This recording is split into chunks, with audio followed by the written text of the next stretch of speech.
पुर्खाले सिर्जेको सम्पत्ति हाम्रो कला र संस्कृति। भक्तपुर नगरपालिकाको प्रस्तुति खोपा साथ भक्तपुर आवाज। पुर्खाले सिर्जेको सम्पत्ति हाम्रो कला र संस्कृति। सोझलपा नमस्कार। भक्तपुर नगरपालिकाद्वारा सञ्चालित रेडियो प्रस्तुति खोपस भक्तपुर आवाजमा यहाँलाई हार्दिक अभिवादन।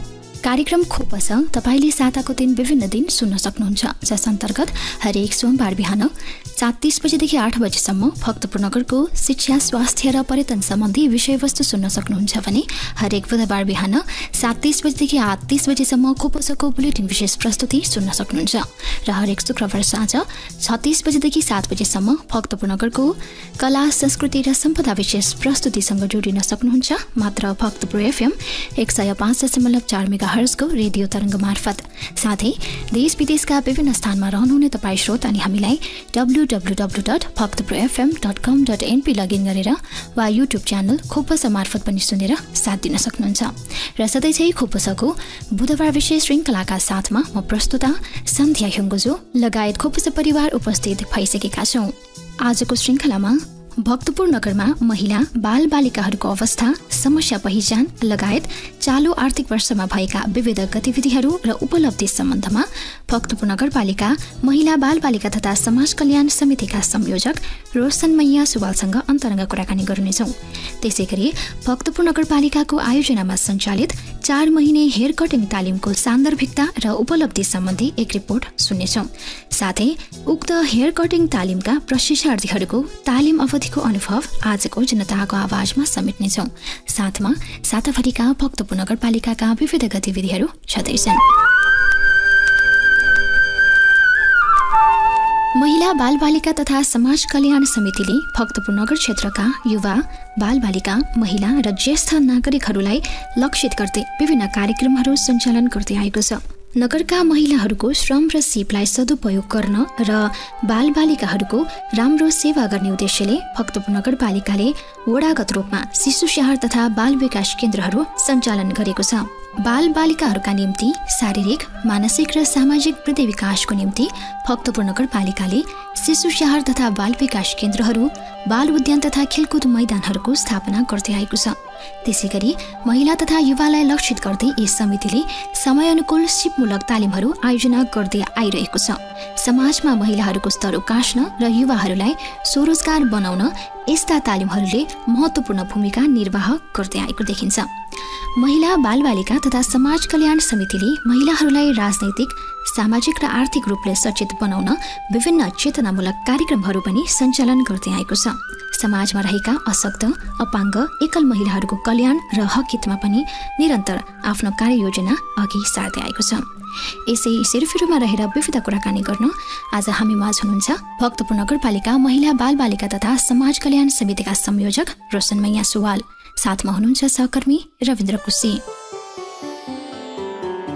श्रोता, भक्तपुर नगरपालिकाको रेडियो कार्यक्रम खोपस भक्तपुर आवाजको आजको यो विशेष बसाइमा महिला तथा बालबालिका एवं सामाजिक सुरक्षा आवश्यक समुदाय, विशेषतः ज्येष्ठ नागरिक र असहाय समुदायका पछिल्लो अवस्था र उहाँहरूको समस्या, भावी योजनाका विषयमा विशेष कुराकानी गर्दैछौँ।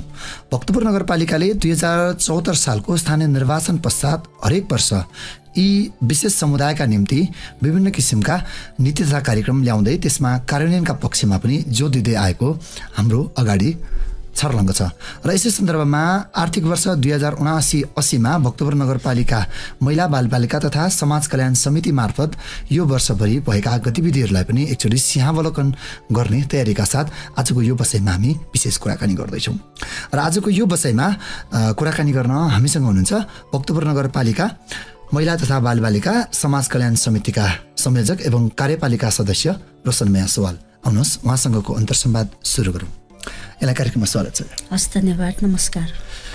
मैले अघि नै भने विशेष त यो बसाइलाई हामीले अलिकति थोरै सिंहावलोकन पनि हो। महिला तथा बालबालिका तथा समाज कल्याण समितिको तर्फबाट संयोजकको हिसाबले तपाईँलाई मैले यो कार्यक्रममा कुराकानी गर्न यो आमन्त्रण गरेँ। र सँगै आम रूपमा भक्तपुर नगरमा तपाईँले सामाजिक रूपमा एउटा समाजसेवी भएर लामो समयदेखि काम गर्दै आउनुभएको छ र एउटा सामाजिक कार्यकर्ता सँगसँगै राजनीतिक कार्यकर्ता र अहिले एउटा नगरपालिकाको जिम्मेवार व्यक्ति पनि हुनुहुन्छ।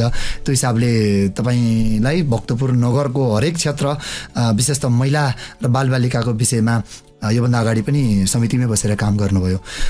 मैले सुरुवात जस्तै विशेष महिलाबाटै सुरु गरेँ र अहिले समय सँगसँगै महिलाहरूका विभिन्न कामहरू उहाँहरूको दैनिक पनि परिवर्तन भइरहेको अवस्था छ र भक्तपुरको हकमा उहाँहरूको सामाजिक विशेष गरी भक्तपुरका महिलाहरूको सामाजिक र राजनीतिक अवस्थालाई चाहिँ तपाईँले कसरी हेर्नुभएको छ? अवश्य पनि पहिलाभन्दा धेरै परिवर्तन भएको छ महिलाहरूको अवस्था होइन। पहिला खेतीपातीमा सीमित हुने घरायसी काममा सीमित हुने महिलाहरू अहिले विद्यालय कलेजतिर धेरै देखिएका छन्। सँगसँगै सामाजिक क्षेत्रमा र समाज सेवातिर राजनीतिक क्षेत्रमा पनि महिलाहरू अगाडि आइदिएको खण्डमा अवश्य पनि हाम्रो समाजको मुहार फेरिनेछ र समाज परिवर्तनको निम्ति महिलाहरूले पनि केही योगदान गर्नुपर्छ भन्ने भावना हामीले जनतालाई दिनु आवश्यक छ। महिलाहरूले मात्र चाहेर हुँदैन होइन।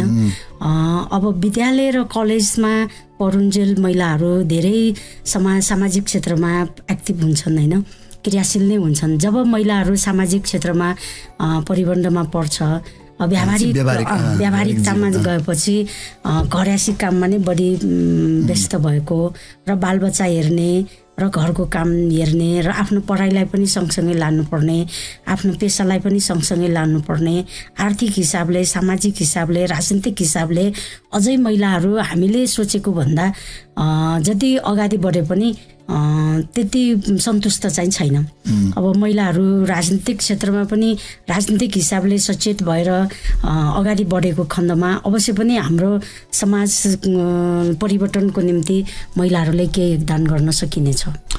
अब यो एउटा परिवर्तनको अपेक्षा हामीले गरे नहुनुमा 2-3वटा कारण हुनसक्छ। एउटा तपाईँले भने चाहिँ हाम्रो सामाजिक अवस्था या संरचना नै त्यसरी अगाडि बढिरहेको छ।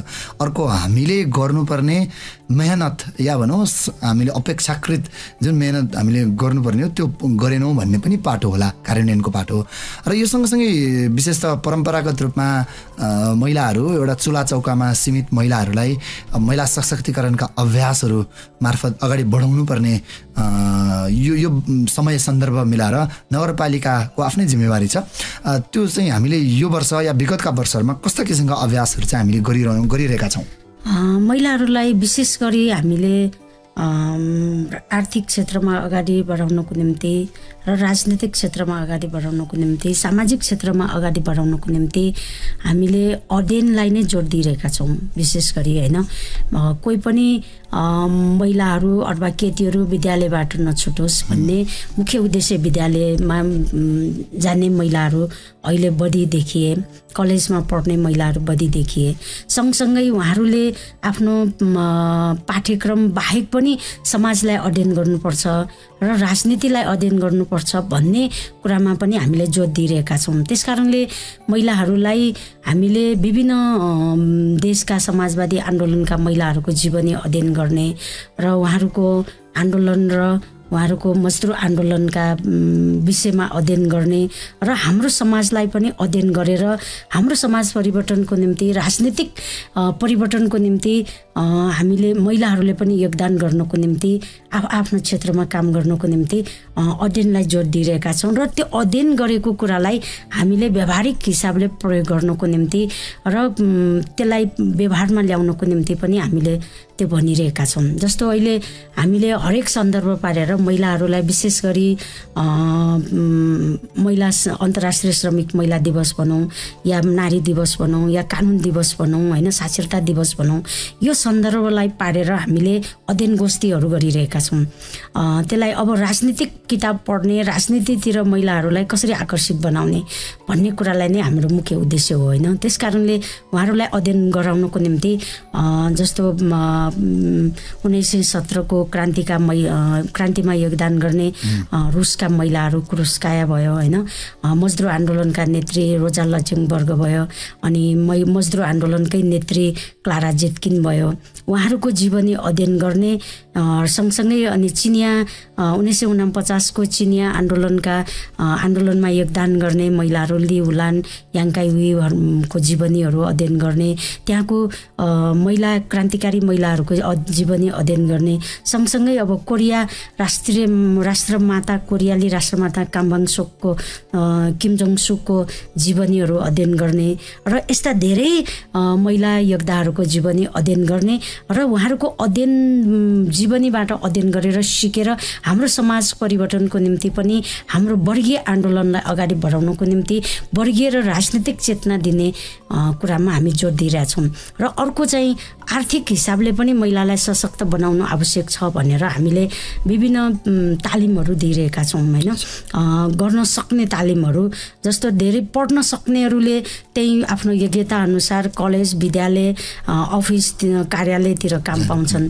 जो कम पढे लेखेका छन् उहाँहरूको निम्ति पनि हामीले विभिन्न सिपमूलक तालिमहरू दिने र त्यो तालिम अनुसारको साना साना घरेलु उद्योगहरू सञ्चालन गर्न तिर जोड दिइरहेका छन्। किनकि हाम्रो नगरपालिका क्षेत्र भनेको उद्योगहरू सञ्चालन गर्न सक्ने किसिमको क्षेत्र होइन, यो नगर नै सानो छ, उद्योग धन्दाहरू त्यति छैन, विकास भएको छैन। त्यसकारणले रोजगारको समस्या छन् महिलाहरूको होइन।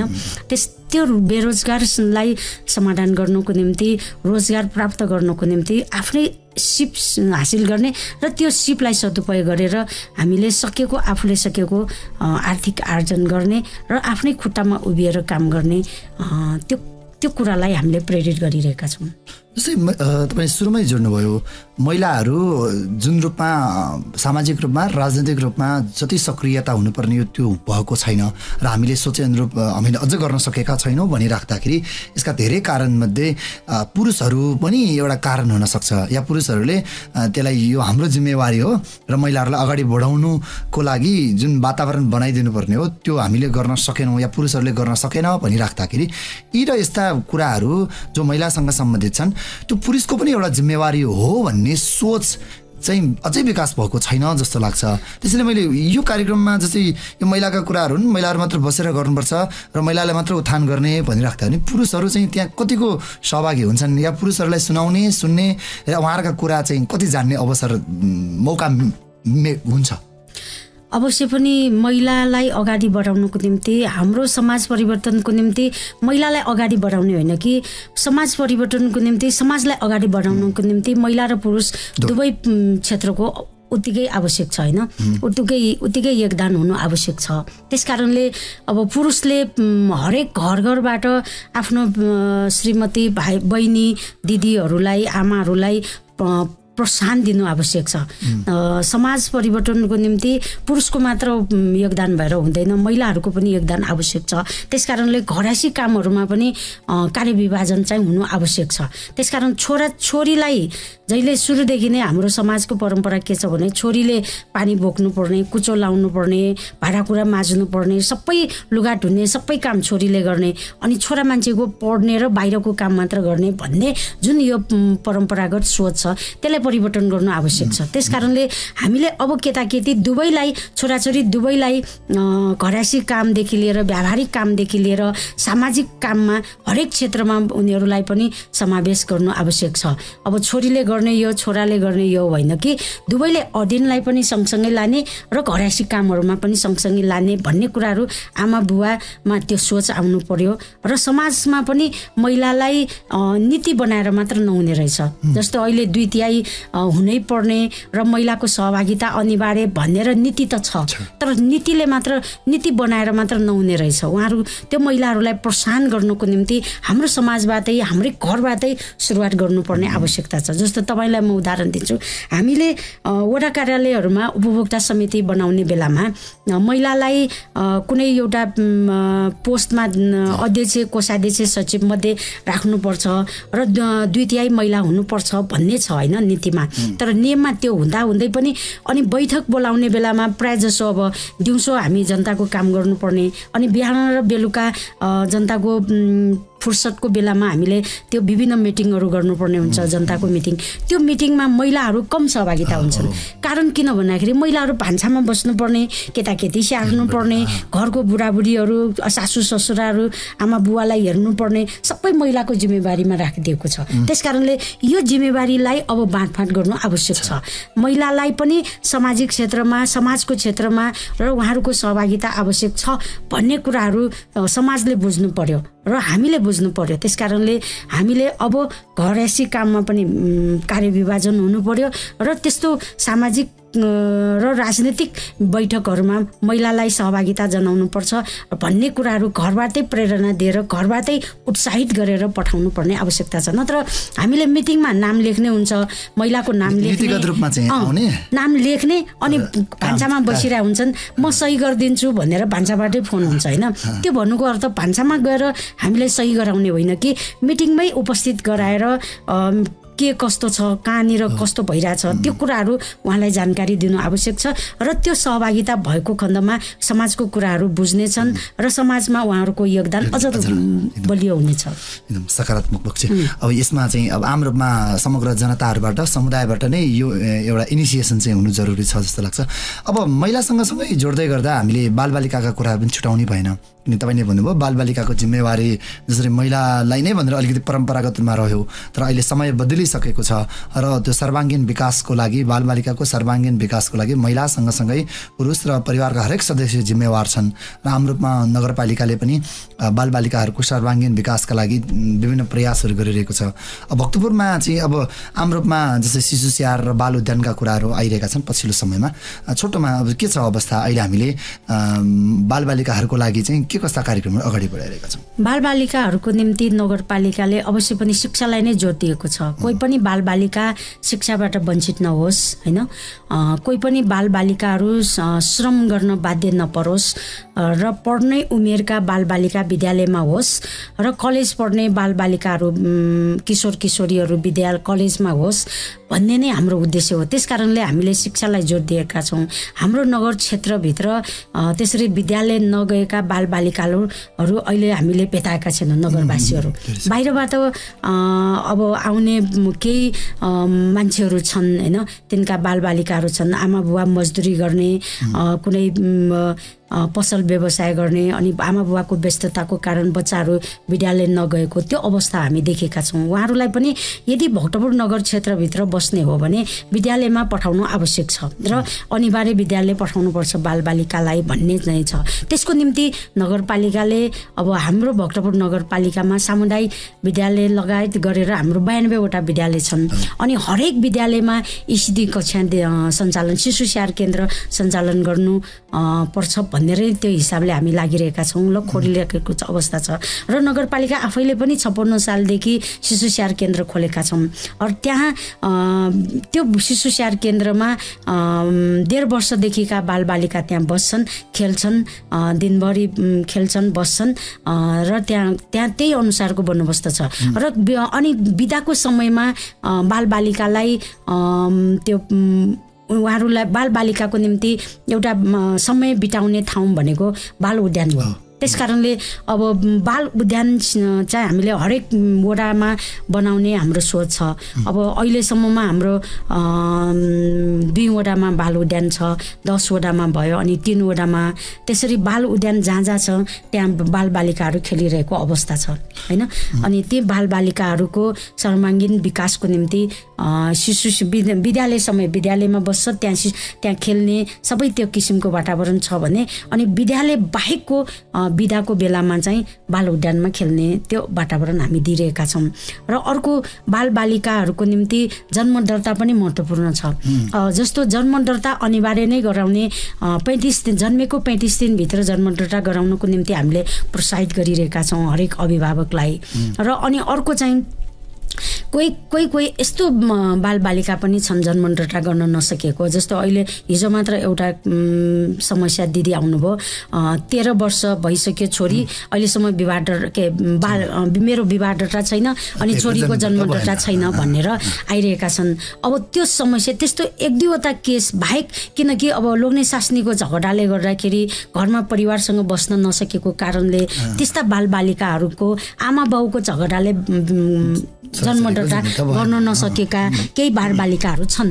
अब उहाँहरूलाई पनि हामीले जन्मडटा गराउने पक्षमा दुवै पक्षलाई बोलाएर हामी सम्झाउने बुझाउने त्यो काम पनि गरिरहेका छौँ। जन्मडटा शिक्षा होइन, अनि बालबालिकाहरू खेल्ने वातावरण त्यो हिसाब नगरपालिकाले त्यो कुनै पनि बालबालिकालाई त्यो अधिकारबाट वञ्चित नहोस् भनेर नै हामी लागिरहेका छौँ। जस्तो मैले थोरै बालउद्यानको कुरा जोडेँ, केही वडाहरूमा बालउद्यान बनिसकेको छ र अब सञ्चालनको कुरामा तपाईँले भन्नुभयो विशेष गरी आम रूपमा अफिसियली मतलब जुन दिन बिदा हुँदैन त्यो दिन त स्कुलमै हुने भए उनीहरू त्यहीँ खेल्ने भयो, र बिदाको दिन या जुन दिन बिदा छैन त्यो दिन अफिस आवर बाहेक पनि खोल्न सकिन्छ कि, र बिदाको दिन दिनभरि खुल्छ या खुलिरहेको छ, के छ तपाईँको रिपोर्टिङ यसमा?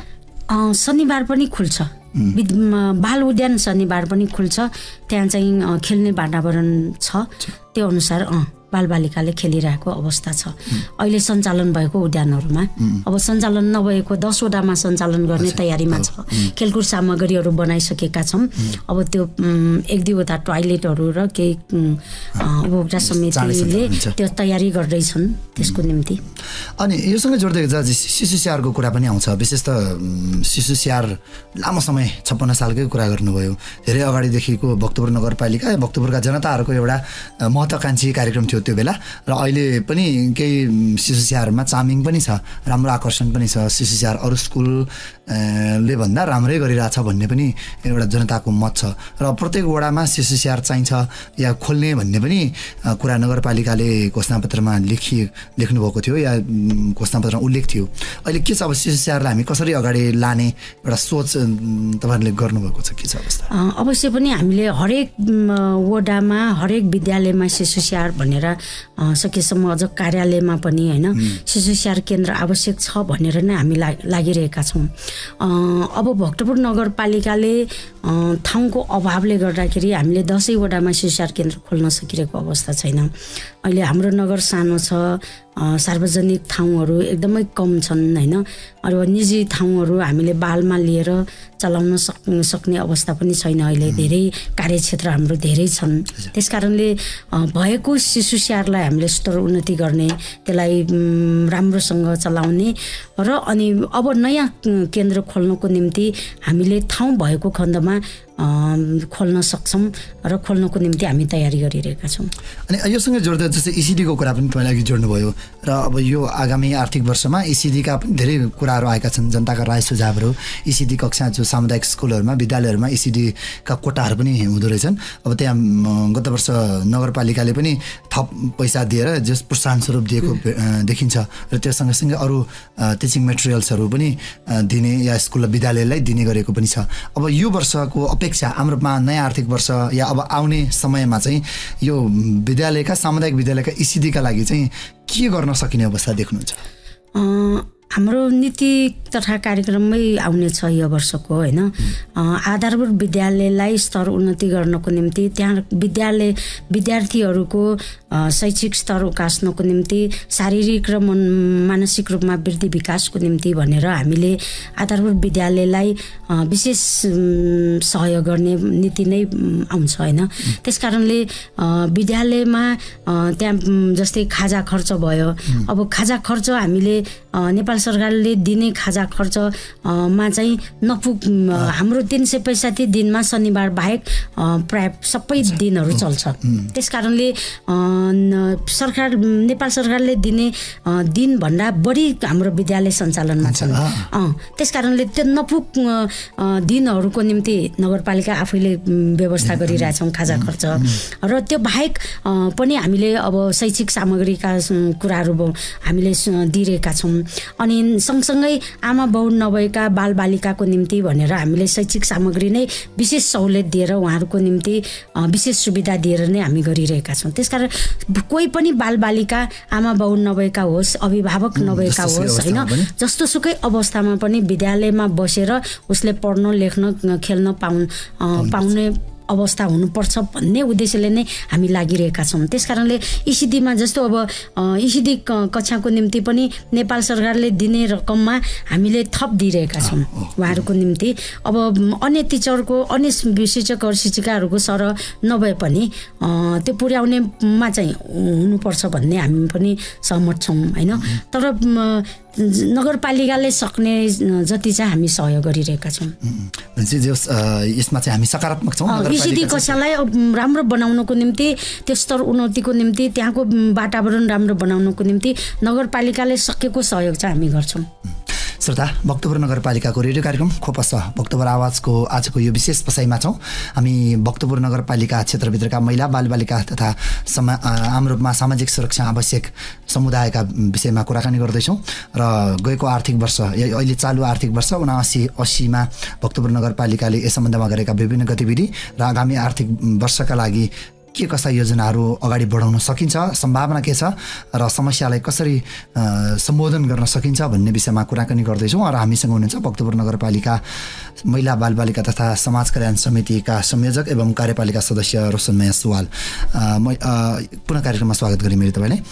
अब लगभग कुराकानीको यो दौरानमा हामीले महिला तथा बालबालिकाको विषयमा धेरै कुराकानी गऱ्यौँ र यो सँगसँगै जोडिएको समाजको एउटा महत्त्वपूर्ण समुदाय जसलाई हामीले सामाजिक सुरक्षा आवश्यक समुदाय, एकदमै संवेदनशील समुदाय, ज्येष्ठ नागरिक, अपाङ्ग, असहाय, एकल महिलाका विषयमा पनि कुराकानी गरिरहेछौँ।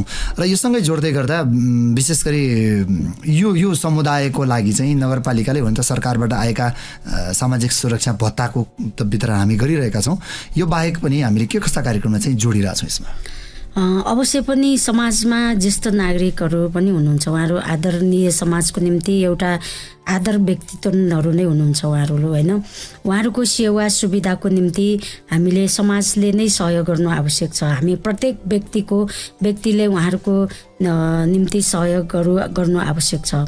अहिले अब हरेक छोराछोरी घरका अन्य व्यक्तिहरू काममा व्यस्त हुने भएकोले ज्येष्ठ नागरिकहरूलाई केही कमजोर भएको कि भन्ने हामीले महसुस गरेका छौँ। त्यसकारणले उहाँहरूको निम्ति भनेर हामीले अब गएको सालदेखि आदर निकेतनको निम्ति भनेर हामीले भौतिक निर्माणको निम्ति हामीले बजेट व्यवस्था गर्दै आइरहेको, अहिले सायद यो वर्ष भवन निर्माण सम्पन्न गरेर सञ्चालन नै गर्नेमा छौँ हामी। आदर निकेतन सञ्चालन गर्ने भन्ने तयारीमा हामी लागिरहेका छौँ।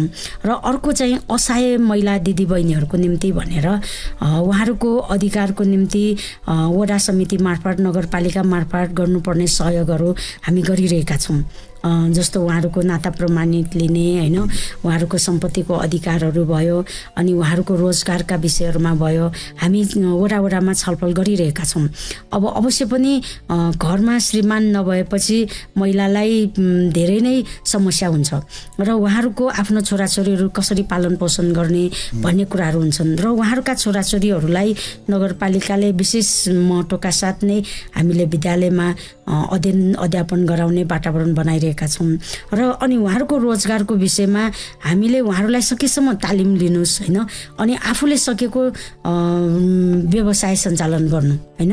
अब सबैलाई जागिर त दिन सक्दैनौँ होइन, कमसेकम आफ्नै खुट्टामा उभिएर व्यवसायहरू सञ्चालन गर्नु, आर्थिक आर्जन गर्नु भन्ने त्यो प्रोत्साहन हामीले दिइरहेका छौँ हामीले।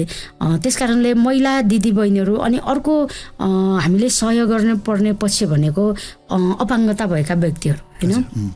उहाँहरू पनि उहाँहरूको सहयोगको निम्ति, उहाँहरूको योगदान समाजमा योगदान गराउनको निम्ति हामी सम्पूर्ण सामाजिक व्यक्तिहरूको ले उहाँहरूलाई प्रोत्साहन गर्नु आवश्यक छ। उहाँहरूको अब उहाँहरूको क्षमता अनुसारको हामीले काम दिनु पर्यो एउटा होइन। अनि अर्को चाहिँ उहाँहरूलाई पठन पाठन अध्ययन गर्न सक्नेलाई त्यही अनुसारको हामीले सुविधाहरू दिने र अनि स्वास्थ्य उपचारदेखि लिएर हरेक क्षेत्रमा अपाङ्गता भएका व्यक्तिहरूको निम्ति पनि हामीले नगरपालिकाले वडा कार्यालय मार्फत केही गर्नुपर्छ भनेर हामी लागिरहेका छौँ। त्यसकारणले उहाँहरूलाई आफ्नो अपाङ्गता सहायक सामग्री वितरण गर्ने, खेलकुद गतिविधिमा सहभागी बनाउने, विभिन्न मनोरञ्जनात्मक गतिविधिहरूमा सहभागी गराउने त्यो काम चाहिँ हामीले गरिरहेका छौँ। त्यसकारणले अब कोही अपाङ्ग हुने बित्तिकै त्यसको दोष त्यो परिवार र त्यो व्यक्तिको नभइकन त्यो समाजले नै उहाँहरूलाई हेर्नुपर्छ भन्ने भावना हामी दिइरहेका छौँ। भनेपछि समाजको एउटा जिम्मेवारी हो, उहाँहरूको सुरक्षाको जिम्मेवारी चाहिँ आम रूपमा समाजको हो भन्ने कुरा भयो। लगभग यो कुराकानीको हामी अन्तमा आइसक्यौँ। हामीले महिला, बालबालिका र सामाजिक सुरक्षा आवश्यक समुदाय, विशेष गरी ज्येष्ठ नागरिक, अपाङ्ग, असहाय र एकल महिलाका विषयमा धेरै कुराकानी गऱ्यौँ। अब यो बिचमा यो वर्ष हामीले धेरै कार्यक्रमहरू, उहाँहरूप्रति लक्षित कार्यक्रमहरू पनि गऱ्यौँ र एउटा सानो कुरा, विशेष गरी सुरुमा भन्नुभएको तपाईँले महिलाहरू एउटा कूटनैतिक हिसाबले, नीति नियमको हिसाबले कोटामा नम्बरमा चाहिँ हुन्छ, तर काम गर्न सकेनौँ, कार्यान्वयन पाटो अलिकति गाह्रो भयो भनिरहँदाखेरि महिला जनप्रतिनिधिकै कुरा पनि यसमा म जोड्न चाहन्छु। जस्तै अहिले प्रत्येक वडामा एकजना मिनिमम एक या दुईजना महिला जनप्रतिनिधि सबै वडामा छ र अब तपाईँ आम रूपमा महिला जनप्रतिनिधिको हिसाबले पनि 10 वडाका महिला जनप्रतिनिधिको पनि एउटा प्रतिनिधि हुनुहुन्छ। त्यस हिसाबले मैले यहाँनिर जस्तै महिला जनप्रतिनिधिले त्यो क्षेत्रको, त्यो वडाको महिलाहरूको प्रतिनिधित्व पनि गर्छ र त्योसँगै उहाँहरूले अब यो 4-5 वर्षको एउटा कार्यविधि सकिसकेपछि यो दोस्रो कार्यकालको पहिलो वर्ष लगभग सकिसकेको अवस्था, दोस्रो वर्षमा हुनुहुन्छ। म यो बिचमा महिला जनप्रतिनिधिहरूले जुन जिम्मेवारी, जुन सक्रियता देखाउनु पर्ने हो, त्यो चाहिँ अलिकति भएन कि भनेर केही गुनासोहरू पनि आएको हुनाले मैले तपाईँ मार्फतै यो कुरा राख्न चाहेँ। के छ त्यो त अब साइड नदेखिएको मात्र होला, अघि भने जस्तै होइन, महिलाहरूलाई कमजोरी पक्ष हो भन्ने दृष्टिकोणले हेर्ने हाम्रो समाज भएकोले अब अवश्य पनि त्यो गुनासो आउनु स्वाभाविक हो होइन। तर वास्तवमा महिला जनप्रतिनिधिहरू पनि यति व्यस्त छन् कि पुरुषहरू भन्दा कम छैनन्, धेरै नै व्यस्त हुनुहुन्छ सबै साथीहरू। हामी 16 जना छौँ 10 वडामा, आफ्नो क्षेत्रमा सबै साथीहरू व्यस्त हुनुहुन्छ। अनि नगरपालिकाले पनि सबै सदस्यहरूलाई नै क्रियाशील बनाउने, नगरपालिकाको हरेक गतिविधिहरूमा, हरेक कार्यक्रमहरूमा सहभागिता जनाउने भन्ने उद्देश्यले नै हामीले नगरपालिकाको कार्य सञ्चालनको निम्ति उहाँहरूलाई विभिन्न समितिमा राखेका छौँ। हामी कार्यपालिका मात्र नभइकन विगतका केही वर्षहरूमा चाहिँ हामीले कार्यपालिकाका साथीहरू मात्र बसेर विभिन्न समितिहरू बनाएर गतिविधिमा बढी क्रियाशील देखियो। तर यो दोस्रो निर्वाचनपछि चाहिँ सबै जनप्रतिनिधिहरू नै हरेक जनप्रतिनिधि 2-3 समितिहरूमा छन्। अनि जस्तो महिला बालबालिका समितिमा हामी 7 जना छौँ, हामी कार्यपालिकाका 2 जना बाहेक अरू सबै सदस्यहरू नै हुनुहुन्छ। त्यसकारणले सबै सदस्यहरू, सबै जनप्रतिनिधिहरू नै क्रियाशील हुने हिसाबले कार्यपालिकाले समितिहरूमा सबैलाई समावेश गरेको छ। त्यसकारणले कोही पनि सदस्यहरू अछुट छैन। जनताको हरेक समस्यामा, हरेक जनताको जनजीविकामा, हरेक गतिविधिमा, हरेक विकास निर्माणका कार्यहरूमा महिला जनप्रतिनिधिहरू उत्तिकै क्रियाशील छन्। हामीले विकास निर्माणको विभिन्न उपभोक्ता समिति बनाउने बेलामा पनि त्यहाँ जनप्रतिनिधिहरू सुपरिवेशन समितिमा अनिवार्य बनाएका छौँ हामीले। त्यसकारणले हरेक एउटा न एउटा समितिमा चाहिँ महिला जनप्रतिनिधि को उपस्थिति छ र त्यहाँ सुपरभिजनको कामहरू गरिरहेको अवस्था छ। र अर्को समितिको कार्यक्रमहरू सञ्चालन गर्नुको निम्ति र नगरपालिकाको गतिविधिहरूलाई सफलता बनाउनको निम्ति सबै जनप्रतिनिधिहरू उत्तिकै क्रियाशील छन् र जनताको सुख दुःखमा त्यतिकै सहभागिता छन्। त्यसकारणले जस्तो अब घरायसी कामको कुराहरूमा पनि वडामा धेरै समस्याका कुराहरू आउँछन्। त्यहाँ वडा अध्यक्ष एक्लैले मात्र सम्भव छैन। अनि आफ्नो क्षेत्रको जनप्रतिनिधिले आफ्नो क्षेत्रको जनताको समस्यालाई सम्बोधन गर्ने, उहाँहरूको समस्या समाधान गरिदिने र उहाँहरूको समस्याको विषयमा छलफल गरिदिने काम चाहिँ त्यहाँको स्थानीय जनप्रतिनिधिले महत्त्वपूर्ण भूमिका निभाएका छन्। त्यसकारणले मलाई लाग्छ यदि जनप्रतिनिधिहरूको बिचमा पनि महिला र पुरुष भनेर छुट्याएको खण्डमा अवश्य पनि अन्याय हुनेछ महिलामाथि। त्यसकारणले कोही पनि जनप्रतिनिधिहरू त्यो म महिला हुँ, म गर्न सक्दिनँ, जान सक्दिनँ भन्नुभएको छैन। उहाँहरूले गरिराख्नु भएको छ आफ्नो क्षमता अनुसार होइन। अब 1-2 जना कोही अब नयाँ जनप्रतिनिधिहरू कार्यक्रमहरूलाई थप हामी पुरानो जनप्रतिनिधि सँगसँगै क्रियाशीलता बनाउनुको निम्ति हामी लागिरहेका छौँ। जी, एउटा अवसर र वातावरण चाहिँ छ गरिरहेका छौँ। हजुर, पक्कै पनि भक्तपुर नगरपालिका हरेक क्षेत्रमा उदाहरणीय कामका लागि हामीले राम्रो कामहरू देखिरहेका छौँ र नगरपालिकाले आम रूपमा देखिएका समस्यालाई थप समाधानतर्फ जानेछ भन्ने आशा गर्दै आजको यो बसाइको हामी अन्तमा आइसक्यौँ। भक्तपुर नगरपालिकाको रेडियो कार्यक्रम खोपस हस्त व्यस्तताका बावजुद पनि भक्तपुर नगरपालिकाको रेडियो कार्यक्रम खोपस भक्तपुर आवाजका लागि यो विशेष समय दिनुभयो र भक्तपुर नगरपालिका महिला बालबालिका तथा समाज कल्याण समितिका बारेमा विभिन्न गतिविधि र जानकारी दिनुभयो, त्यसको लागि धेरै धेरै धन्यवाद। हस्, धन्यवाद तपाईँलाई पनि।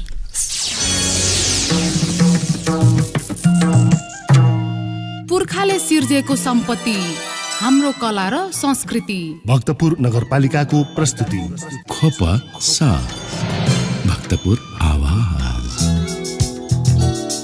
कार्यक्रममा पुनः स्वागत। तपाईँ सुन्दै हुनुहुन्छ भक्तपुर नगरपालिकाद्वारा सञ्चालित रेडियो प्रस्तुति खोपस भक्तपुर आवाज। साथमा छु म प्रस्तुता सन्ध्या ह्युङ्गुजु। तालिमले कुनै पनि व्यक्तिमा ज्ञान, सिप र दक्षता अभिवृद्धि गराउँदछ। मानिसहरूमा धारणात्मक एवं व्यवहारिक परिवर्तन ल्याउने महत्त्वपूर्ण आधार नै तालिम हो। तालिमले सिप अभावका कारण हुन सक्ने कार्य विचलनलाई सुधार गर्न विशेष सहयोग पुर्याउँदछ। तालिमबाट विकास हुने सिपले व्यक्तिलाई आत्मनिर्भर हुन टेवा पुर्याउनका साथै प्रतिस्पर्धात्मक क्षमताको समेत अभिवृद्धि गर्दछ। भक्तपुर नगरपालिकाले नगरवासी जनतालाई सिपयुक्त बनाउन समय अनुकूल विभिन्न सिपमूलक तालिमहरू सञ्चालन गर्दै आएको छ। विशेष गरी युवा तथा महिला लक्षित तालिम सञ्चालन गरी उनीहरूलाई उद्यमी, स्वावलम्बी र कामकाजी बनाउने उद्देश्य अनुरूप ती तालिमहरू जनताका निम्ति सञ्चालन हुँदै आएका छन्। यसै सिरफिरमा रहेर भक्तपुर नगरपालिकाको आयोजनामा सञ्चालित 4 महिने हेयर कटिङ तालिमको सान्दर्भिकता र उपलब्धि सम्बन्धी विविध जानकारी समेटेर सहकर्मी श्रीराम काशीस्वालले तयार पार्नु भएको रिपोर्ट कार्यक्रमको अबको प्रस्तुतिमा। भक्तपुर नगरपालिकाले हरेक वर्ष विभिन्न तालिमहरू सञ्चालन गर्दै आइरहेको छ। यस क्रममा नगरपालिकाले युवा लक्षित तालिम अन्तर्गत 6 महिने हेयर कटिङ सैलुन तालिम पनि दिँदै आइरहेको छ। नगरवासीलाई स्वरोजगारमा टेवा पुगोस् भन्ने उद्देश्यले नगरपालिकाले उक्त तालिम सञ्चालन गरेको हो। तालिममा प्रशिक्षकको रूपमा भूमिका निर्वाह गर्दै आइरहनु भएकी प्रशिक्षक लक्ष्मी नापितले वर्तमान समयमा हेयर कटिङ तालिम अत्यन्त आवश्यक रहेको बताउनु भएको छ। अहिलेको समयमा त धेरै आवश्यक छ मेरो विचारमा चाहिँ, किनभने कि अब पहिला भन्दा त अहिले चाहिँ नि कसो हुने, हामी अब बाहिर यसो हेर्दा त मधेसीहरू बाहिरबाट आएर यहाँ धेरै काम गरिरहेछ। पहिलाको भन्दा धेरै पैसा पनि उनीहरूले लिइरहेछ। हामी यहीँको बासिन्दाहरूले गर्यो भने हामी आफैले पनि पर्दापट्टि काम पनि गर्न सकिन्छ। त्यसको लागि चाहिँ धेरै आवश्यकता जस्तो लाग्छ। केही गरी यहीँको अब भाइ बहिनीहरूले नयाँ अब काम गर्नेहरूले गर्यो भने उनीहरू पढ्नलाई पनि होइन, लगानी पनि धेरै चाहिँदैन यसको लागि। एकचोटि लगानी गरेपछि जिन्दगीभरलाईसम्म नि पुग्छ। यसको लागि एकचोटि चाहिँ नै लगानी गर्ने हो। एउटा चाहिँ सिप चाहिँ सिक्नुपर्छ। राम्रोसँग सिकेर राम्रोसँग उनीहरूले जबै गर्छु म यही काम गर्छु भनेर गर्यो भने चाहिँ अवश्य पनि गर्न सकिन्छ। हेयर कटिङ तालिम महँगो तालिम भए तापनि भक्तपुर नगरपालिकाले न्यून शुल्कमा तालिम दिँदै आइरहेको छ। न्यून शुल्कमा तालिम प्रदान गरे पनि प्रशिक्षार्थीहरू तालिममा नियमित नआउने गरेको पनि भनिएको छ। यसको तालिम लिनलाई त अब अहिलेको सिचुएसनमा त धेरै लाग्छ। यो 3 महिने कोर्स 6 महिने कोर्सको त होइन 25,000 लिन्छ। मेरो आफ्नो दाइ एकजना छ, उहाँले चाहिँ 25,000 लिनुहुन्छ। तर यहाँ चाहिँ हामी अब नगरपालिकाले चाहिँ नि फ्रीमा दिइराख्नु भएको छ होइन। यो तालिम लिनलाई अब फ्रीमा भनेर अलिकति पनि गर्ने रहेछ। विद्यार्थीहरू पनि अलि पैसा लिएर गऱ्यो भने उनीहरूको चाहिँ नि मेरो पैसा लागेको छ भनेर पनि अलि मेहनत गर्ला जस्तो पनि छ। अहिले चाहिँ फ्रीमा भनेकोले अलिकति उनीहरू कहिले आउने कहिले नआउने पनि भइरहेछ होइन। सुरुमा त 30 जना छ फर्म भर्नेहरू, अहिले हुँदै चाहिँ नि अब चाहिँ लगभग चाहिँ नि नियमित रूपमा आइरहने चाहिँ नि कहिले 16 जना कहिले 17 जना होइन, त्यस्तो मात्र भइरहेछ अहिले चाहिँ। प्रशिक्षक लक्ष्मी नापितले हेयर कटिङ नापित समुदायले मात्र गर्ने गरेको आम मानिसको सोचाइ गलत रहेको उनी बताउँछिन्। हेयर कटिङ पेसालाई सबैले सम्मान गर्नुपर्ने कुरामा उहाँले विशेष जोड दिनुभएको छ। अब सङ्कटै छ नि, अब हाम्रो अब भनौँ न हाम्रो जाति टोलले मात्र गर्छ जस्तो यहाँकोहरूले भन्छन्। अहिले पनि त्यस्तै सोचाइरहेछ यहाँकोहरूको। जतिसुकै पढे पनि पढे लेखेको भनौँ न भक्तपुरमा त पढ्ने त धेरै छ नि, जति पढे पनि उहाँले चाहिँ हाम्रो नापितहरूले मात्र गर्छ जस्तो सोचाइराखेको छ क्या। अहिलेकोहरूले पनि त्यस्तै सोचाइराखेर छ। तैपनि त्यसो नसोचिदिनु होला। यो पेसालाई चाहिँ माया गरिदिनु भयो भने मलाई पनि अलिकति भए पनि मैले तालिम दिएको भाइ बहिनीहरूले सिकेर पसल खोल्यो अथवा विदेश गरेर गयो होइन काम गर्यो भने मलाई पनि हर्ष लाग्छ, खुसी लाग्छ जस्तो लाग्छ मलाई चाहिँ। तालिममा प्रशिक्षार्थीहरू उत्साहित भएको भनिएको छ। उक्त हेयर कटिङ तालिममा विशेष गरेर सैद्धान्तिक भन्दा प्रयोगात्मकमा विशेष जोड दिँदै आइरहेको समेत बताइएको छ। भक्तपुर नगरपालिका वडा नम्बर 1 कार्यालयसँगै तालिम केन्द्र सञ्चालन गरेपछि दैनिक करिब 12 देखि 13 जना कपाल तथा दारी काट्न आउने गरेको समेत भनिएको छ। उत्साहित छ। उनीहरूले चाहिँ नजानेको कसरी गर्ने भनेर चाहिँ सोध्छ। मैले यसरी गर भनेर चाहिँ सिकाउँछु। उनीहरूले चाहिँ त्यो सिकाएको बाबत चाहिँ उनीहरूले चाहिँ यस्तो हुन्छ कि त्यस्तो हुन्छ कि भनेर सोध्दै काम गरिरहेछ। उनीहरू चाहिँ उत्साहित छन्। यो काम चाहिँ एकदम राम्रो लाग्छ मलाई चाहिँ मनपर्छ भनेर उनीहरू अहिले सिक्न आएकोहरूले त प्रायः जसो गरिरहेछन्। प्रायः जसो धेरै जसो चाहिँ म प्र्याक्टिकलमै जोड दिएको छु। कपाल काट्ने, दाढी काट्ने अनि कपाल खौरिनेमा प्र्याक्टिकल बाहेक छैन होइन। प्र्याक्टिकलै चाहिन्छ सबभन्दा बढी चाहिँ प्र्याक्टिकल नगरिकन उनीहरूले सकिँदैन। त्यही भएर स्कुलमा लगेको छौँ। स्कुलमा चाहिँ नि एउटा स्कुलमा 2 चोटि लगेको छ, अर्को स्कुलमा चाहिँ एक-एकचोटि सबैमा लगेको छ। जो 6वटा स्कुलमा लग्यो। क्रिएटिभमा 2 चोटि लग्यो, माउन्ट भ्यालीमा परोपकार त्यहाँ अस्ति लग्यो, बागेश्वरीमा लग्यो। जो चाहिँ प्र्याक्टिकलै गर्न लगिरहेको छु। स्कुलमा मैले प्रायः जस्तो सधैँ चाहिँ तालिममा प्र्याक्टिकलै गराउँछु। अरू भन्दा पनि होइन नोट त कामै छैन। नोट कपीमा लेखेको उनीहरूले बुझ्दैन पनि। जुन चाहिँ नि उनीहरूलाई प्र्याक्टिकल गरायो भने सबै सम्झिन्छ भने प्रायः जस्तो दिनकै चाहिँ नि अब अस्ति स्कुलमा गयो भने अहिले चाहिँ यहीँ आएर पनि यहाँ चाहिँ नि प्रायः जस्तो चाहिँ भक्तपुर नगरपालिकाले युवा लक्षित तालिम प्रदान गरेपछि तालिममा सहभागी प्रशिक्षार्थीहरूमा सिप तथा क्षमताको विकास भएको छ। खोप सहको लागि श्रीराम काशीको रिपोर्ट। समयको परिवर्तनसँगै ज्ञान, सिप र क्षमताको विकास हुन जरुरी छ। तालिमले परिवर्तनलाई आत्मसात गरी अघि बढ्न सक्ने क्षमता विकासमा महत्त्वपूर्ण टेवा पुर्याउँदछ। कुनै पनि किसिमका तालिमले व्यक्तिमा भएका कमी कमजोरीलाई सुधार ल्याउने र सिप विकासमा ठोस योगदान पुर्याउँदछ।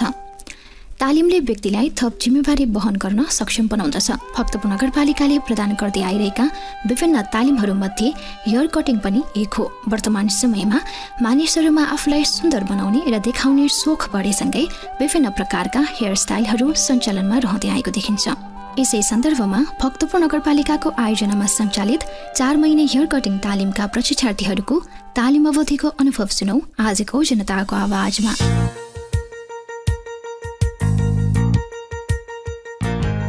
मेरो नाम चाहिँ प्रज्वल माका। म चाहिँ जासखेल 5 फुटबाट तालिममा त अब घरमा यतिकै खाली पनि भयो अनि नगरपालिका यसो दिएर थाहा भयो अनि यसो हेर्दा इन्ट्रेस्ट पनि हल्का लाग्यो, गर्नुपर्छ जस्तो पनि लाग्यो। त्यही भएर आएको। अहिले त अब कपाल काट्ने त नर्मली सबै प्रायः सकिसक्यो।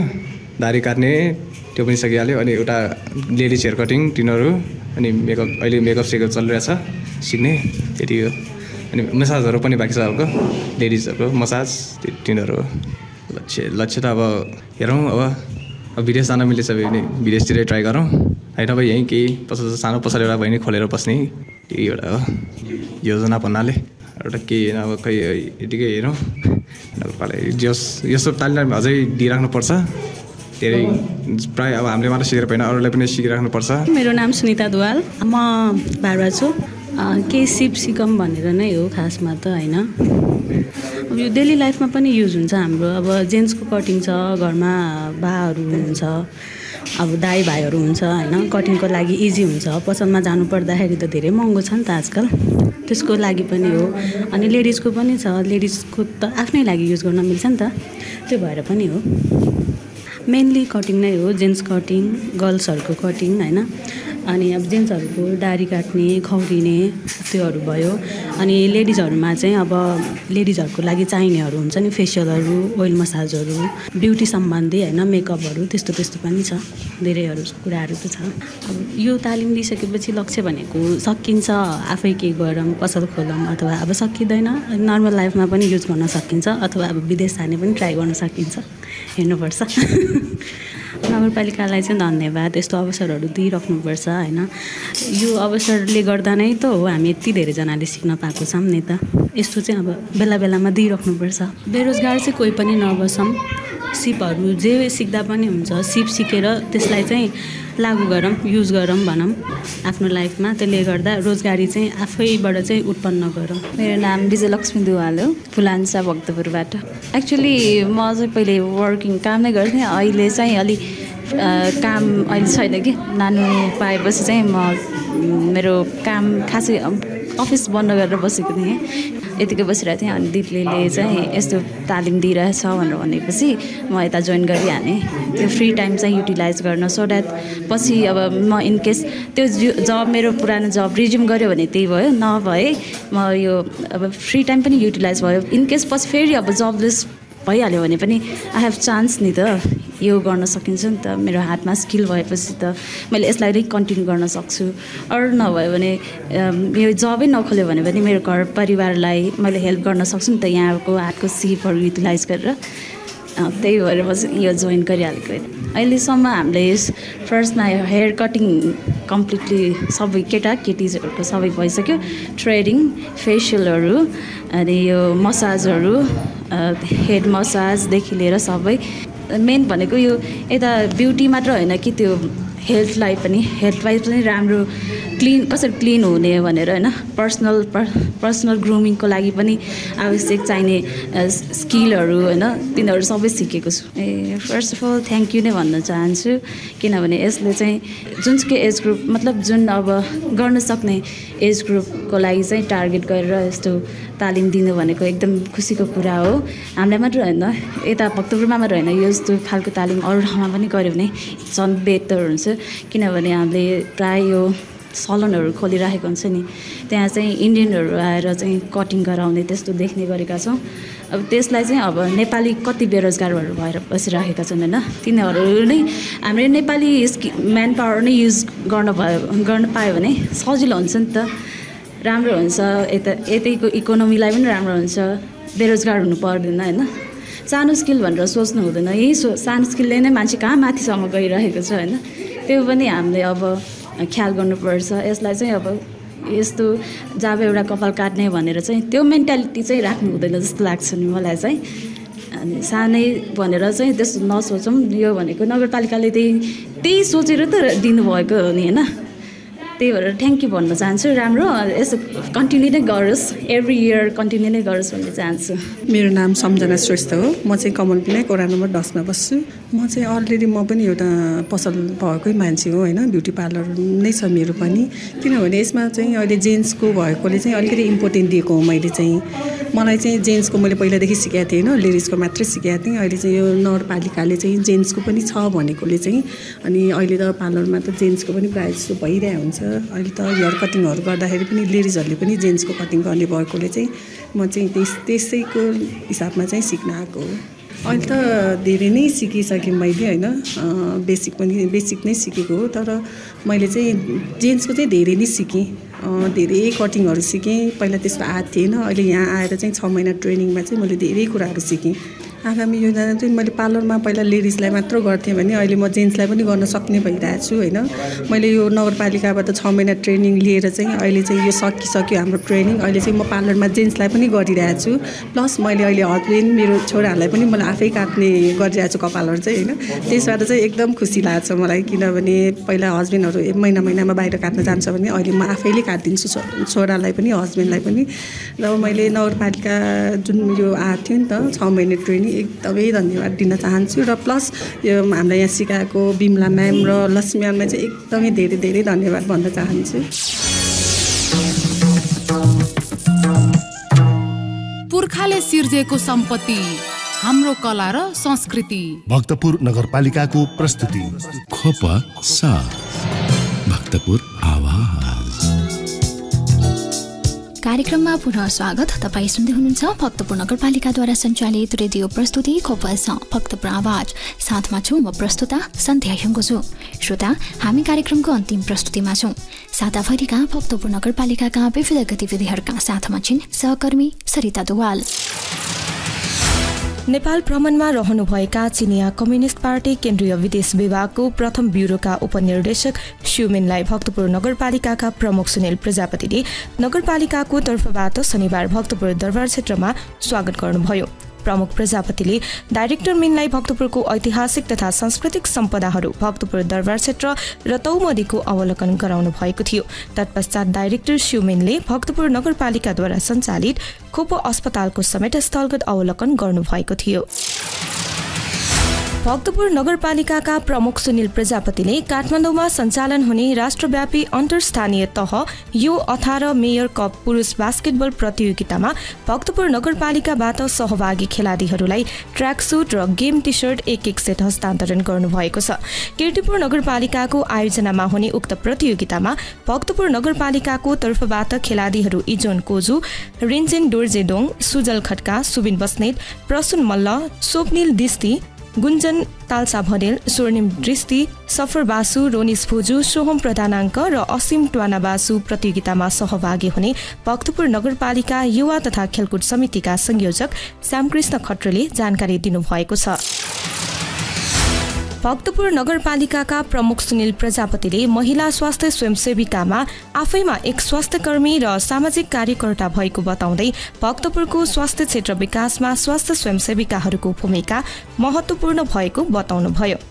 भक्तपुर नगरपालिकाको आयोजनामा महिला स्वास्थ्य स्वयंसेविकाहरूको भेलामा बोल्दै उहाँले महिला स्वास्थ्य स्वयंसेविकाले जनताको घर घरमा पुगेर स्वास्थ्य अवस्थाको जानकारी लिने तथा समुदायमा स्वास्थ्य सचेतना फैलाउन र सरुवा रोग नियन्त्रण, स्वास्थ्य शिक्षा र खोप सेवामा प्रभावकारी भूमिका निर्वाह गर्दै आइरहेको बताउनुभयो।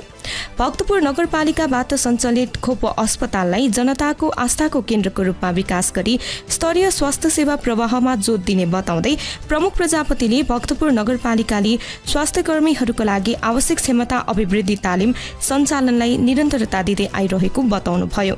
खोप अस्पतालले हाल दैनिक 800 भन्दा बढी बिरामीहरूको स्वास्थ्य जाँच गर्दै आइरहेको साथै अस्पतालमा विशेषज्ञ सेवा थप गर्दै लानुका साथै आवश्यक उपकरणहरू समेत थपिँदै लग्ने बताउनुभयो।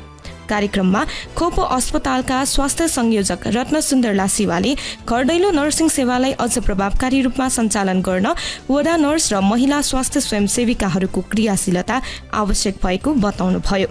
उक्त कार्यक्रममा उपस्थित 10वटै वडाका महिला स्वास्थ्य स्वयंसेविकाका प्रतिनिधिहरूले घरदैलो नर्सिङ सेवालाई थप प्रभावकारी बनाउन आवश्यक राय सुझावहरू प्रस्तुत गर्नुभएको थियो। भक्तपुर नगरपालिकाका प्रमुख सुनिल प्रजापतिसँग ललितपुर महानगरपालिकाका अधिकृत स्तरका कर्मचारीहरूको सेवाकालीन प्रशिक्षणको पाठ्यक्रम अनुसारको स्थलगत अध्ययनको क्रममा भक्तपुर नगरपालिकाको अध्ययन भ्रमणमा आउनुभएका ललितपुर महानगरपालिकाका प्रशासन शाखा प्रमुख सागर थापा सहितको टोलीले भेट गर्नुभएको छ। भेटका क्रममा उहाँहरूबीच भक्तपुर नगरपालिकाले शिक्षा, स्वास्थ्य, पर्यटन, सम्पदा संरक्षण लगायतका क्षेत्रमा गरिरहेको नवीनतम अभ्यास र उक्त क्षेत्रमा नगरपालिकाको आगामी योजनाबारे छलफल गर्नुभएको थियो। सोही क्रममा उक्त टोलीले भक्तपुर नगरपालिकाबाट सञ्चालित खोप अस्पतालको स्थलगत अध्ययन गरी अस्पतालबाट प्रवाहित सेवा सुविधाबारे समेत जानकारी लिनुभएको थियो। बागमती प्रदेश शिक्षा तालिम केन्द्र धुलिखेलबाट कक्षा 11 र 12 मा सामाजिक विषय अध्यापन गर्ने माध्यमिक शिक्षकहरूको पेशागत विकास तालिमका विषयगत शिक्षकहरूको टोलीले भक्तपुर नगरको ऐतिहासिक तथा सांस्कृतिक पक्षको जानकारी हासिल गर्ने उद्देश्यले भक्तपुर नगरपालिकाको अध्ययन अवलोकन भ्रमण गर्नुभएको छ। भेटका क्रममा नगर प्रमुख प्रजापतिले शिक्षा, स्वास्थ्य, सम्पदा संरक्षण, खानेपानी, विकास निर्माण लगायत जनताका आधारभूत आवश्यकता पूरा गर्दै भक्तपुर नगरपालिकाले नेपाल मजदुर किसान पार्टीको घोषणा पत्र अनुरूप नेपालको संविधानले कल्पना गरेको समाजवाद उन्मुख कार्य गर्दै आइरहेको बताउनुभयो। उत्पादनका मुख्य साधनहरू सामाजिकीकरण, शिक्षा र स्वास्थ्य उपचार जस्ता जनताका आधारभूत आवश्यकताहरू, निशुल्क रोजगारीको सुनिश्चितता र आर्थिक समानता हुने राजनैतिक व्यवस्था नै समाजवादी व्यवस्था भएको बताउँदै उहाँले भक्तपुर नगरपालिकाले शिशु स्याहार केन्द्रदेखि विश्वविद्यालय तहसम्मको शिक्षालाई सस्तो र गुणस्तरीय ढङ्गले प्रदान गर्नेमा जोड दिँदै आइरहेको बताउनुभयो। भक्तपुर नगरपालिकाले नगरपालिकाभित्र सञ्चालित सामुदायिक विद्यालयको भौतिक सुधार तथा शैक्षिक विकासका लागि विद्यालयको आवश्यकता अनुसार आर्थिक सहयोग गर्दै आएको बताउँदै विद्यार्थीहरूको आवश्यकता अनुसार शैक्षिक छात्रवृत्ति र ऋण समेत व्यवस्था गर्दै आइरहेको बताउनुभयो। उक्त कार्यक्रममा भक्तपुर नगरपालिकाका प्रमुख प्रशासकीय अधिकृत विजय कुमार शर्माले भक्तपुर नगरपालिकाको विशेषता र तालिमका सहजकर्ता विष्णुमाया सापकोटाले अध्ययन भ्रमणको उद्देश्यमाथि प्रश्न पार्नु भएको थियो। कार्यक्रमका सहभागी शिक्षकहरूले भक्तपुरको सामुदायिक विद्यालयको अवस्था, स्थानीय पाठ्यक्रम खोपोको पहिचान, नगरको वर्तमान शैक्षिक अवस्था, सामाजिक पक्ष, शिक्षा विकासको रणनीतिक योजना तथा विविध पक्षबारे जिज्ञासा राख्नु भएको थियो। उक्त टोलीमा 13वटा स्थानीय तहका 25वटा विद्यालयका सामाजिक विषयका शिक्षक शिक्षिकाहरूको उपस्थिति रहेको थियो। भक्तपुर नगरपालिकाका प्रमुख सुनिल प्रजापतिसँग काठमाडौँको कपन बहुमुखी क्याम्पसका प्राध्यापकहरूको टोलीले मंगलबार भेट गर्नु भएको छ। भेटमा उहाँहरूबीच भक्तपुर नगरपालिकाद्वारा सञ्चालित कलेजहरूको सञ्चालन विधि, ऐन नियम, व्यवस्थापन आदि विषयमा छलफल हुनुका साथै बुदानील कण्ठस्थित कपन बहुमुखी क्याम्पस सञ्चालन तथा व्यवस्थापनको विषयमा समेत अनुभव आदान प्रदान गर्नु भएको थियो। उक्त भेटमा कपन बहुमुखी क्याम्पसका प्राध्यापक जगत प्रसाद उपाध्याय, प्रोफेसर कमल गौतम, सहप्राध्यापक केदार पुदासैनी, क्याम्पस प्रमुख भूमि दत्त पौडेल, बुदानील कण्ठ नगरपालिकाका शिक्षा अधिकृत इन्द्र प्रसाद दाहाल, माधव प्रसाद आचार्य, विष्णु प्रसाद शर्माको उपस्थिति रहेको थियो। तत्पश्चात उहाँहरूले देकोचा स्थित भक्तपुर नगरपालिकाबाट सञ्चालित खोपो कलेजको स्थलगत अवलोकन समेत गर्नुभएको थियो। भक्तपुर नगरपालिकाका प्रमुख एवं थन्थु दरबार पुनर्निर्माण निर्देशक समितिका संयोजक सुनिल प्रजापतिको अध्यक्षतामा जेठ 32 गते बैठक बसेको थियो। बैठकमा नगर प्रमुख प्रजापतिले 2072 सालको भूकम्पबाट क्षतिग्रस्त धेरै महत्त्वपूर्ण सम्पदाहरू पुनर्निर्माण तथा जीर्णोद्धार सम्पन्न भइसकेको बताउँदै भक्तपुर नगरपालिकाले यो वर्ष भक्तपुर नगरपालिकाको पुरानो नगरपालिका भवन रहेको थन्थु दरबार पुनर्निर्माण कार्य अगाडि बढाउने योजना अनुरूप बहुवर्षीय योजनाको रूपमा समावेश गरिएको बताउनुभयो। थन्थु दरबार उत्खननका क्रममा भेटिएका ऐतिहासिक तथा पुरातात्विक वस्तुहरूको दस्तावेजीकरणमा विशेष ध्यान दिनुपर्ने बताउँदै उहाँले थन्थु दरबारलाई पुरानै मौलिक शैलीमा पुनर्निर्माण गर्न समिति प्रतिबद्ध रहेको बताउनुभयो।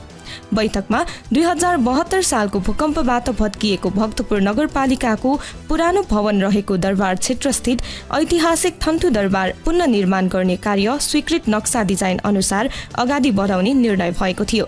साथै पुनर्निर्माणको क्रममा भेटिने ऐतिहासिक एवं पुरातात्विक महत्त्वका संवेदनशील सामग्रीहरूको अभिलेख भक्तपुर नगरपालिका, जिल्ला प्रशासन कार्यालय भक्तपुर र पुरातत्व विभाग, दरबार हेरचाह तथा स्मारक संरक्षण कार्यालय भक्तपुरमा सुरक्षित राख्ने र थन्थु दरबार पुनर्निर्माणको क्रममा आवश्यक सुरक्षाको बन्दोबस्त जिल्ला प्रशासन कार्यालय भक्तपुर मार्फत गर्ने निर्णय भएको थियो।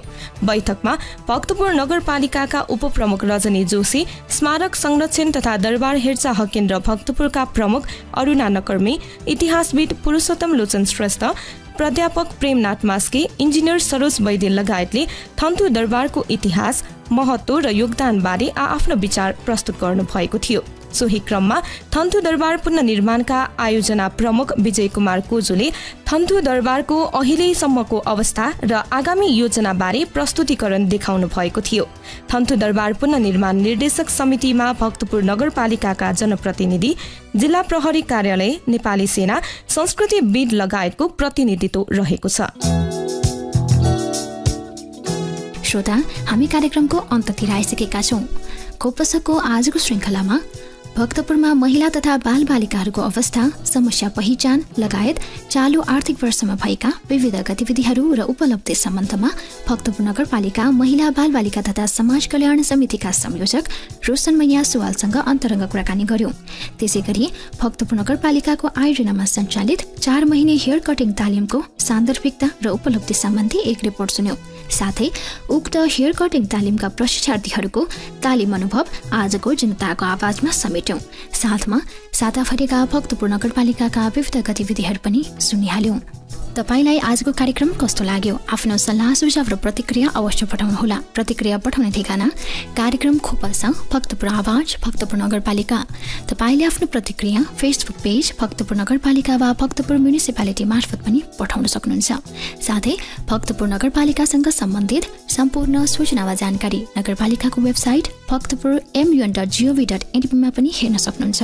र थप जानकारीका लागि नगरपालिकाका प्रकाशनहरू खोपपौ र भक्तपुर मासिक पनि पढ्न सक्नुहुन्छ।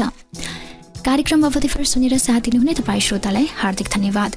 कार्यक्रम तयार पार्न सहयोग गर्नुहुने सहकर्मीहरू रविन्द्र कुसी, श्रीराम तासिस्वा र सरिता दुवाललाई विशेष आभार।